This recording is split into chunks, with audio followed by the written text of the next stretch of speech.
All right, welcome back. This is a short special episode of Light Beer, Dark Money. I'm Sean Noble, and I'm doing a little solo today. This episode is what are you planning for 2022? What are the things that are you the kind of person that sets goals? Do you have a system in place for checking in on your progress of your goals? It's New Year's resolutions, whatever the case may be. New Year's resolutions is something that I grew up with. My mom was big on having us sit down at the end of each year and set resolutions for the new year. And I've pretty much done it every year that I can remember. It's been a little bit more of a serious practice over the last 2 or 3 years. And in the last couple of years, it's been the first time I've really spent time throughout the year checking in on where I am on different goals. And one of the things I've discovered this last year was setting a goal and having, checking in on it on occasion is not really enough. You really need to have a plan. And then ultimately, if you have a goal about different activities you want to do, that kind of thing, hopefully it just becomes a habit, and it doesn't really have to be a goal because you just do it. And that was, for me, what I call my daily practice. When I wake up in the morning, I try to have some kind of a quiet time. I do a gratitude practice, maybe try to spend some time jotting some things down in a journal. Definitely, I'm a big fan of just personal quiet time. That can be meditation, it can be prayer, whatever, it can be a combination of the two, whatever strikes your fancy, but just something that allows you to be kind of get inside yourself a little bit and just think and ponder and shut everything else out. I think that's a really important part of personal development, personal growth, and overcoming, different issues that you might be dealing with. I try to, as a daily practice, try to do something thoughtful, purposely thoughtful each day, particularly for my wife. One of the daily practices I had on my list was to read to my daughter, Reagan. Now, I made these goals before Vincent was born in May.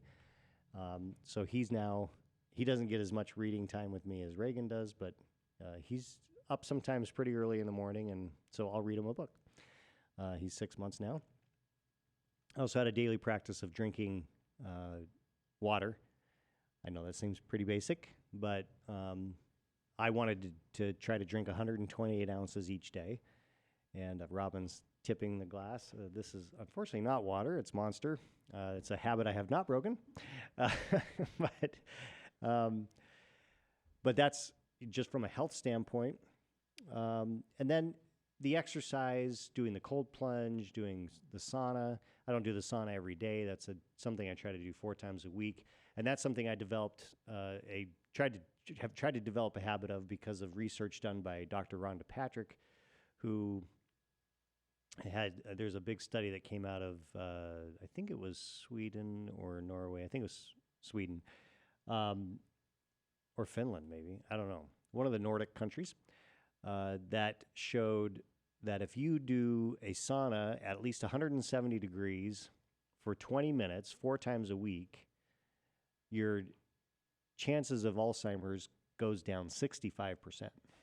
And so for a guy like me, whose father is suffering from Alzheimer's, whose mother's 2 sisters both had died of dementia, there's a high likelihood that that's in my future. And so doing things to mitigate that is really important. And that's a huge factor. Also, diet's a big deal.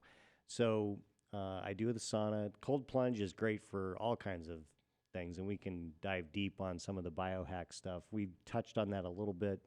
I'll probably have Alyssa, my wife, back at some point in 2022. We can do a deep dive on some of the biohacking stuff that she's done and teaching me. But by far one of the most important things for me is exercise. I mean, other than eating well as well. I mean, I really try to cut back on sugar, refined products, packaged products. Do a lot of, whole foods, fresh food, that kind of thing in our house. We did a spate of pescatarianism a couple years ago, but we're definitely meat eaters. I'm not afraid of that.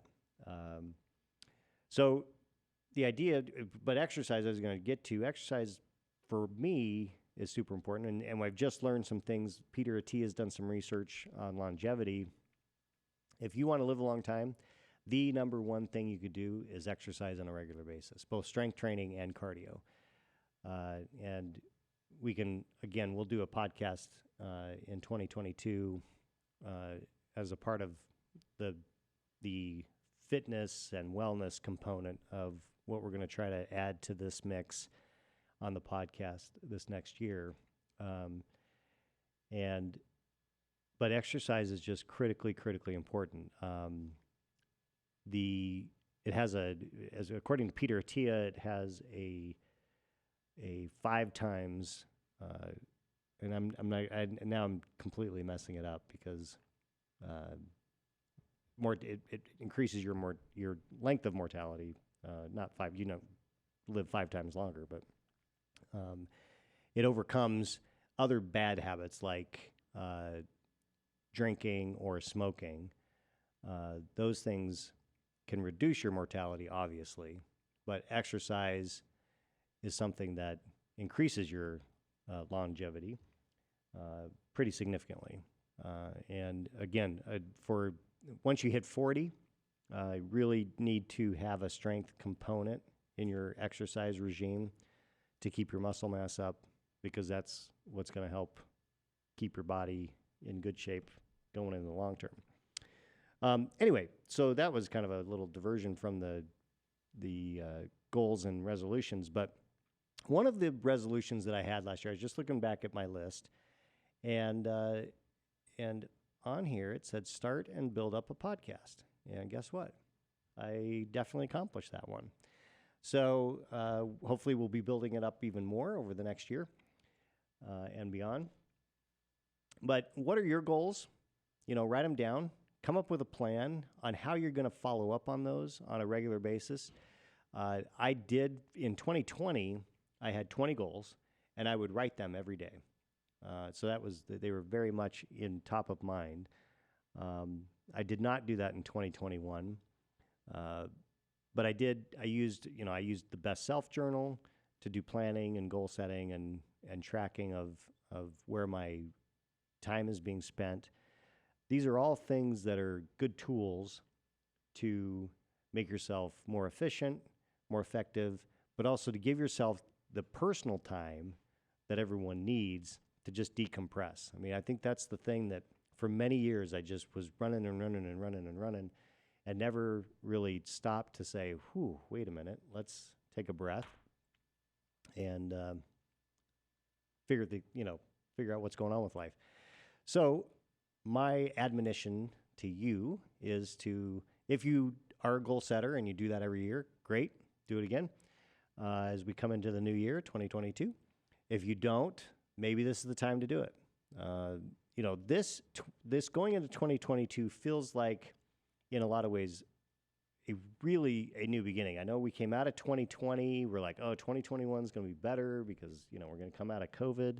And then 2021 was kind of crazy. So who knows what 2022 is going to bring, but this is a chance to do a reset, get your mind focused on what it is you want to try to accomplish, what your life to look like over the next year, and as you plan further beyond. Because if you've got a 5-year plan or a vision of what your life is going to be like in 5 or 10 years, and you don't have anything written down on how you're going to get there, you're just leaving it to luck. And some people get lucky, but it's better to be prepared. And so with that, I will say adieu to 21. Hello, coming up 2022. Give us feedback if you're a goal setter or not, and what some of your goals might be. We'd love to hear from you. Remember to follow us on Instagram and Twitter and Facebook and all of the social media platforms. You can listen to us on, obviously, any of the podcast platforms that are your favorite.